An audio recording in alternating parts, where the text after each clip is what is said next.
ढगफुटी सदृश पाऊस झाल्यामुळे आणि अतिवृष्टीमुळे प्रचंड मोठ्या प्रमाणात शेती पिकांचं आणि शेतीचं नुकसान झालेलं आहे। बुलढाण्याला लागून असलेलं जे येळगाव धरण आहे, या धरणाचे जे गेट आहे हे गेट स्वयंचलित असल्यामुळे, ऑटोमॅटिक असल्यामुळे अचानक पाण्याचा प्रवाह वाढला की धरण फुटल्यासारखं पाणी वाहतं आणि पैनगंगा नदीला पूर येतो। या पुरामुळे दोन्ही बाजूच्या शेतीचं मोठ्या प्रमाणात नुकसान होतं। हा दरवर्षीचा प्रॉब्लेम आहे।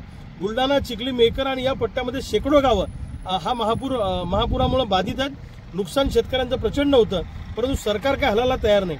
या शेतकऱ्यांना घेऊन 3 वर्षापूर्वी आम्ही जिल्हाधिकाऱ्यांकडे गेलो होतो आणि सांगितलं होतं की तिथं मानवनिर्मित गेट करा आणि त्या धरणाला सांडवा चांगला काढा आणि नदीचं खोलीकरण करा, पण अजून सरकार काही करायला तयार नाही। या 2-3 दिवसामध्ये जी अतिवृष्टी झाली, या अतिवृष्टीने जे नुकसान शेतकऱ्यांचं केलं त्याची 100% नुकसान भरपाई मिळाली पाहिजे अशी आमची मागणी आहे। आज सकाळी मी स्वतः पेठ गावामध्ये आलो, या शेतामध्ये नुकसानीची पाहणी केली आणि 100% नुकसान भरपाई मिळावी, पीक विमा 100% मिळावा, महाराष्ट्रातला शेतकरी कर्जमुक्त करावा आणि सोयाबीन कापसाला दरवाढ द्यावी, जंगली जनावरांचा त्रास वाचण्यासाठी शेतीला कंपाऊंड करून द्यावं, यासह अनेक मागण्या घेऊन मी स्वतः आता 1 तासानंतर सिंदखेड राजाला माँ जिजाऊंचं जन्मस्थान असलेल्या राजवाड्यासमोर बेमुदत अन्नत्यागाला बसणार आहे। 2-3 दिवसानंतर महाराष्ट्रातला शेतकरी तुम्हाला सोयाबीन कापसाच्या प्रश्नावर रस्त्यावर दिसेल।